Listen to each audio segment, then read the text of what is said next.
Good morning, everybody. Welcome to our channel Vidhik Sathi. Today, I am continuing my topic ADR. Manoj sir channel पर मेरे साथ उपस्थित है यहाँ और मैं इस चर्चा को उनके साथ आगे बढ़ाती हूँ। नमस्कार सर, आपका एक बार फिर से विधिक सारथी चैनल पर स्वागत। हाँ जी, नमस्कार मैम। सर, इस चर्चा को आगे बढ़ाते हुए मैं अपना एक प्रश्न आपसे पूछ रही हूँ कि ये जो कंसिलेशन होता है इसका मीनिंग क्या है, इसका मीनिंग बताइए आप।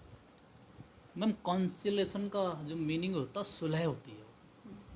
एडीआर ये आपका जो आर्बिट्रेशन एंड कंसिलेशन एक्ट में दिया गया है इसके बारे में प्रावधान, ये भी एक आपका टाइप ऑफ एडीआर है। एडीआर का एक प्रकार है। इसमें क्या होता है, इसमें तीसरा पक्ष जो है दोनों विवादित पार्टियों में समझौता कराता है।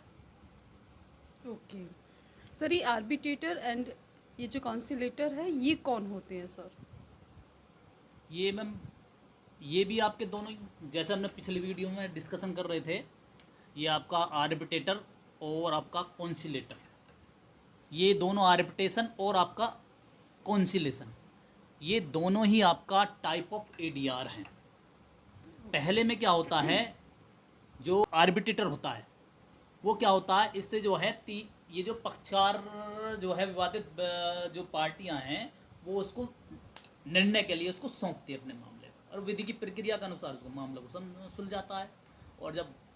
और सुलह में क्या होता है, एक तीसरा पक्ष स्वेच्छा से ही जो है पार्टियों में, जो विवादित पार्टियों में समझौता कराने की कोशिश करता है। Okay sir. सर, ये जो आर्बिट्रल ट्रिब्यूनल है इसके द्वारा जब किसी अवार्ड को जो है जारी किया जाता है तो इसे सही तरीके से इंटरप्रेट कैसे किया जा सकता है, इसे बताइए। ये मैम इसमें प्रावधान है, यदि ये जो आपका आर्बिट्रेटर है, आपका कॉन्सिलेटर है, इनके जो जजमेंट होते हैं, निर्णय होते हैं, उन्हें पंचाट बोला जाता है, अवार्ड कहते हैं उन्हें। ऐसे फैसले के 30 दिन के भीतर उसमें सुधार कर सकता है, करेक्शन कर सकता है। Okay sir, okay. और वो करेक्शन जो होगा वो उस अवार्ड का हिस्सा होगा मैम। सर, ये जो न्यायालय है, क्या ये न्यायालय जो आर्बिट्रल अवार्ड होता है इसको मॉडिफाई कर सकते हैं क्या? मैम ये केस है, उसमें जो कहा गया कि सुप्रीम कोर्ट ने कहा था कि भाई ये कोर्ट जो है इसमें कोई चेंज नहीं कर सकते, यानी वो ट्रिब्यूनल ही कर सकता है लेकिन ये नहीं बदल सकते। अच्छा, ओके सर। सर, ये अगर आर्बिट्रल ट्रिब्यूनल है इसके द्वारा अगर कोई अवार्ड दे दिया जाता है तो उसमें करेक्शन करने के लिए पक्षकार को कितने दिन में जो है रिक्वेस्ट करनी चाहिए? मैम अभी हमने पीछे क्वेश्चन डिस्कशन कर रहे थे, उसमें 30 डेज दिया है, ये आपका सेक्शन 33 में दिया गया है। 30 दिन में जो है उसके भीतर आपका ट्रिब्यूनल के आदि जो अवार्ड दिया है उसमें आप यदि आवेदन करते हो करेक्शन के लिए तो करेक्शन कर सकता है वो। सर, ये मेडोला क्या होता है सर? ये मैम मेडोला भी एक एडीआर का पार्ट है, यानी टाइप ऑफ एडीआर है। ये भी एक टेक्निक है। इसमें क्या होता है, इसमें वार्ता कराता है। इसमें कोई भी जो पक्षकारों के बीच, जो विवादित पक्षकार हैं, पार्टियां, डिस्प्यूटेड पार्टियां, उनके बीच में एक पक्षकार वार्ता करता है और जो बात बन जाती है तो उसमें सर, ये आर्बिट्रेटर है, आर्बिट्रेटर को अगर हम अपॉइंट करते हैं तो उसके संबंध में जो प्रोविज़न है उन्हें बता दीजिए सर। मैम उसके प्रोविज़न में तो सेक्शन 11 में प्रावधान किया गया है। आर्बिट्रेटर को अपॉइंटमेंट की प्रक्रिया दी गई है, उसमें सारी डिटेल में दोनों पार्टियों को मौका दिया जाता है। ये तो या तो ये दोनों पार्टी एक को चुन लेती हैं, यदि एक नहीं चुनते हैं तो फिर बीच पार्टी जो अपने का आर्बिट्रेटर चुनेंगे और फिर दोनों आर्बिट्रेटर मिलकर एक आर्बिट्रेटर चुन। इसलिए संख्या जो इसमें होती है विषम संख्या होती है, सम संख्या नहीं होती है इसमें। सर, भी ये जो आर्बिट्रेशन है, आर्बिट्रेशन एंड कंसिलेशन, इनमें अंतर क्या होता है? आर्बिट्रेशन जो होता है एक, ये जो विवाद को निपटाने की ऐसी प्रक्रिया है, इसमें दोनों पक्ष जो है निष्पक्ष पक्षकार को जो है अपने मामले को सौंप देते हैं और वो उस पर जो है निर्णय देता है। और सुलह में क्या होता है, सुलह में जो है स्वतंत्र व्यक्ति जो है पक्ष में बातचीत करता है, मामले को सुलझाने की कोशिश करता है। ये जो आर्बिट्रेटर जो होता है, यानी जो आर्बिट्रेशन जो होता है, इसमें जो निर्णय को लागू करने की शक्ति होती है उसके पास, लेकिन ये सुलहकर्ता कॉन्सिलेटर जो होता है इसके पास वो पावर नहीं होती है। सर, ये जो मीडिएशन है, मीडिएशन को थोड़ा सा एक्सप्लेन कर दीजिए। मैम ये मीडिएशन जो होती है ये विवादों को सुलझाने की स्वैच्छिक प्रक्रिया होती है। जैसे कि आप कोर्ट में देखे होगा आपने, अधिकतर जो है मीडिएशन सेल बनी हुई हैं, जहाँ पर जो है मामले को जो है मीडिएशन सेल के पास भेज दिया जाता है और वो मामले को जो है दोनों पक्षकारों में समझौता बनाने की कोशिश करते हैं। यदि समझौता बन जाता तो बढ़िया तो होता है, अदरवाइज मामले को फिर कोर्ट में भेज दिया जाता है। Okay sir. सर ये जो जिनेवा कन्वेंशन है, तो जिनेवा कन्वेंशन के तहत जो फॉरेन अवार्ड है ये क्या होता है? मैम ये दो हैं आपका, एक न्यूयॉर्क कन्वेंशन है आपका, एक है जिनेवा कन्वेंशन। तो इसमें कहा गया है कि 28 जुलाई 1924 में इस पे जो सिग्नेचर कर दिए हैं उसने, उसके बाद में जो आपका कॉमर्शियल जो डिस्प्यूट होंगे हमारे इंडिया में, तो वो आपके माने जाएंगे, जिन इसके अधीन आपका फॉरेन पेन अवार्ड होगा वो। Okay sir.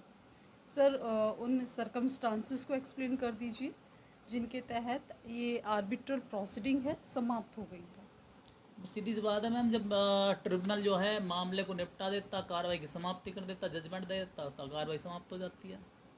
अब वो दावेदार शिकायत कोई वापस ले ले तब भी मामला कार्रवाई समाप्त हो जाती है। Okay sir. पार्टियां कार्रवाई को समाप्त करने की जो है सहमत हो गए हैं, भैया आप आगे कार्रवाई रखने का निर्णय लेंगे, सहमत होते हैं भाई, तो भी हो जाएगा। जब ये महसूस हो जाए कि भी ट्रिब्यूनल को कि आगे कार्रवाई चलाना भाई संभव नहीं है या अनावश्यक है, असंभव है, तो भी आपका कार्रवाई समाप्त हो जाएगी। सर जो मीडिएशन है, मीडिएशन एंड आर्बिट्रेशन, ये एक दूसरे से अलग कैसे हैं इसे बताइए। मैम जो आपका आर्बिट्रेशन में है, इसमें हमारा एक्ट है आर्बिट्रेशन कॉन्सिलेशन एक्ट में एक प्रक्रिया दी गई है, जिसमें आपका एक निर्णायक जो पक्ष वो है, निर्णायक को चुना जाता है, ठीक है, वो उसमें जजमेंट देता है, वो उन पर बाध्यकारी होता है। ये मध्यस्थता में जो क्या होता है, इसमें जो कोई भी एक व्यक्ति जो है पक्ष को सुनता है, उसमें एविडेंस मांगता है, सुनता है उनकी बाध्यकारी, तो उसमें ही होता है। ये एडीआर जो है इसे यूज़ क्या, मतलब हमें ये यूज़ क्यों करना चाहिए इसे बताइए सर। मैम जैसे कि हमारा जो है, आप इस बात को तो मानते हैं, population of 70% of India live in a village, और वो उन तक न्याय कैसे पहुंचेगा, एक वीकर सेक्शन है उसको कैसे न्याय पहुंचेगा, तो उसके लिए एडीआर सिस्टम बनाया गया। किसी पंचायत को लागू कराने का मतलब क्या है? परिवर्तन का अर्थ है कि उस मामले को इन्फोर्समेंट करना, ना परिवर्तन में लाना, और वो ऐसे परिवर्तन में होगा जैसे कि किसी न्यायालय का निर्णय है या डिक्री है। किसी ओके सर, किसी अवार्ड की एनफोर्सिबिलिटी क्या होती है? मैम जो सेक्शन 34 में जो इसको सेट असाइड करने के लिए जो समय दिया गया है, वो समाप्त होने के बाद जो है इसको जो है ये सिविल न्यायालय की डिक्री माना जाएगा, उसी तरह का उसको परिवर्तन कर दिया जाएगा। ये आर्बिट्रेशन एक्ट का सेक्शन 36 ये क्या कहता है इसे बताइए सर। आपका घरेलू अवार्ड है, उसको लागू होने के तरीक़ों के बारे में बताता है, और ये कहता है कि वो ऐसे माना जाएगा जैसे कि न्यायालय की डिक्री हो।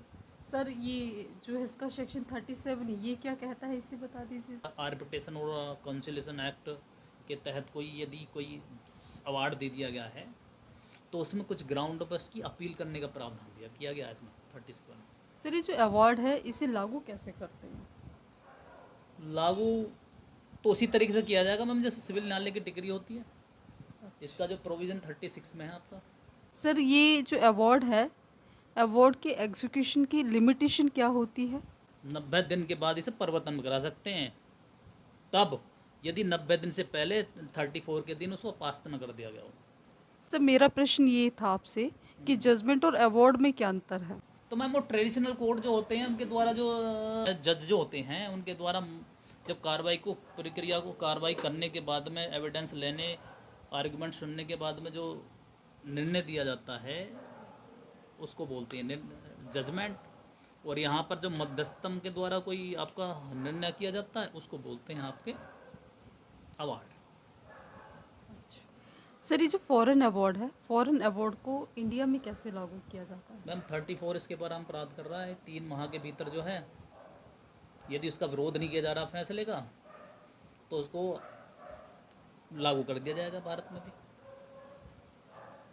ठीक है सर। सर किसी अवार्ड को एग्जीक्यूट कैसे करते हैं? मैम एग्जीक्यूट जो है उसे एक न्यायालय की डिग्री माना जाता है, जैसे सिविल न्यायालय की डिग्री होती है, और उसको जैसे जो इन्फोर्समेंट किया जाता है उससे जैसा लागू कराया जाता है प्रॉपर कोर्ट में, उसी तरीके से उसको किया जाता है। सर ये अवार्ड होता क्या है कानून की दृष्टि से अगर देखा जाए? मैम तो तो क्या इसमें तो होता है? डेफिनेशन में जो बताया गया है, ये अवार्ड या तो अंतिम निर्णय होता है या निर्णय के रूप में परिभाषित किया गया है। आमतौर पर क्या होता है कि यहाँ पर जो एडीआर के जो पार्ट हैं, आपका ट्रिब्यूनल, आपका आर्बिट्रेशन, इनके द्वारा जो आपका निर्णय दिया जाता है, जो भी कार्रवाई करने के बाद में जो भी आपका उनका जजमेंट आता है, उसी को जो है आपका अवार्ड कहते हैं। सर ये जो आर्बिट्रेशन एक्ट है इसका सेक्शन 44 क्या है? फॉरेन अवार्ड्स के बारे में बता 35?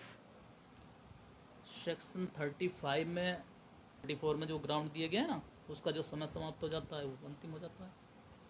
विधि में अवार्ड और रिवार्ड इनमें क्या अंतर होता है ये बताइए। किसी उपलब्धि के लिए दिया जाता है कोई जो आपका, यानी रिवार्ड जो होता है। Reward, yes. और पंचाट जो होता है वो जो प्रक्रिया अपनाई जाती है इसमें जो है, यानी आर्बिट्रेशन की जो है, उसके द्वारा जो जजमेंट किया जाता है ट्रिब्यूनल के द्वारा, उसको बोलते हैं अवार्ड। ये आर्बिट्रल अवार्ड इसके टाइप्स बताइए सर। इसके मैम कई टाइप होते हैं, जैसे कि फाइनल अवार्ड होता है, एक डोमेस्टिक अवार्ड होता है, फॉरेन अवार्ड होता है, सेटलमेंट अवार्ड भी होता है, एक एडिशनल अवार्ड होता है। सर ये जो आर्बिट्रल अवार्ड है इसकी प्रोसीडिंग को कैसे टर्मिनेट किया जा सकता है? मैम सीधी सी बात है, जब वो कार्रवाई जो जो कार्य चल रही है वो हम अंतिम उसमें निर्णय ले लेते हैं, तो भाई कार्रवाई अपना आप ही समाप्त हो जाएगी। सर ये जो फाइनलिटी ऑफ आर्बिट्रल अवार्ड है जिसका प्रावधान सेक्शन 35 में किया गया है इस दे दिया जाता है तो वो पक्षकार जो होते हैं उन पे बाउंड हो जाता है। Okay sir, okay sir. Sir आपका बहुत बहुत धन्यवाद। आपने इतनी महत्वपूर्ण जानकारी हम लोगों के साथ डिस्कस की है यहाँ पर। मैं इसी डिस्कशन को यहाँ पर समाप्त करती हूँ और जो भी इस चैनल को देख रहे हैं उन सभी से मेरा ये निवेदन है, तो प्लीज़ आप लोग इसे लाइक कीजिए, सब्सक्राइब कीजिए एंड शेयर कीजिए। Thank you so